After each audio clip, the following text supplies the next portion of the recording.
Gee, happy Wednesday.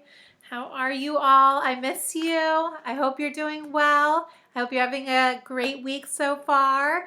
And I'm excited to start chapter 5. So let's go ahead. On Tuesday, all of the children, including Felicia Ann, arrived at school early. Even Malcolm, who had never been early before. Trisha had a flower in her hair. Ben was wearing a vest. Kiko had a tiny bit of pink lipstick on her lips. And Barry Tuckerman was wearing a polka dot bow tie. "Good morning, class," Mrs. Pigeon said. "Don't you all look nice today?" "You do too, Mrs. Pigeon," the children said, and Mrs. Pigeon blushed. "Well," she said, "I thought I'd wear my new shoes today." Usually, Mrs. Pigeon wore soft, comfortable shoes, but today she was wearing very shiny, high-heeled shoes with gold buckles. The principal, Mr. Leroy, made announcements on the intercom. He announced a bake sale and a birthday and a meeting of the crossing guards. A fifth-grade boy read a poem about Christopher Columbus over the intercom. Everyone in the school said the Pledge of Allegiance together. Then it was time for school to begin. But Goony Bird wasn't there. "Well," Mrs. Pigeon said, "let's take out our social studies books, class. Let's turn to the chapter called Cities." "But Goony Bird isn't here," Nicholas called. "No," Mrs. Pigeon said, "she isn't. She seems to be absent today. Maybe she has the chicken pox." The class was silent. The room seemed sad. The lights seemed dim.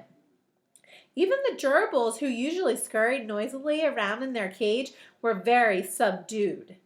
George Washington, in his portrait on the wall, looked as if he might cry any minute. Slowly, the children took their social studies books from their desks and turned to the chapter called Cities. Kiko began to cry very quietly. "I don't want to do social studies," she whimpered. "I feel too sad." Malcolm crawled under his desk and curled up in a ball. Suddenly, the door to the room burst open. "It's Goony Bird!" everybody called. The lights seemed to brighten, the gerbils began to run in a circle, and George Washington seemed to smile. Goony Bird was out of breath. "I'm sorry, I'm late," she said. "I am never ever late for anything. I always set 3 alarm clocks, and I lay out my clothes the night before, and I even put toothpaste on my toothbrush before I go to bed so that I can brush my teeth quickly in the morning. But today—" "Wait," she said. "I have to catch my breath." She stood in front of the class and took a few deep breaths. "There," she said, "I'm fine now." She smoothed her red hair, which was flying about, and tucked it behind her ears. Today, Goony Bird was wearing gray sweatpants, a sleeveless white blouse with lace on the collar, and amazing black gloves that came up above her elbows. "This morning," she explained, "I quite unexpectedly had to direct an orchestra." "An orchestra?" asked Mrs. Pigeon. "Yes, a symphony orchestra. Mrs. Pigeon smiled. "I hear all sorts of interesting excuses for tardiness, but I never heard that one before." "I believe I'm unique," Goony Bird said. Let me show you a picture of Goony Bird's outfit.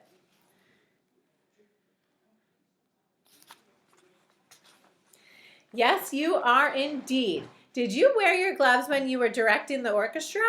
"Yes," said Goony Bird. "As a matter of fact, I did. I found them very helpful." All of the second graders had their hands in the air and were pretending to lead orchestras. Even Malcolm was back in his seat, using 2 pencils as orchestra batons. Goony Bird headed toward her desk. She looked around at the other children's open books. "I see we're in the middle of social studies," she said. Mrs. Pigeon slipped one foot out of her high-heeled shoe and rubbed it with her hand. Then she put her shoe back on. "Actually," she said, "I think the class would appreciate it if we held story time a little early today." Yay! Called all the children, and they closed up their social studies books. A Goonie Bird story?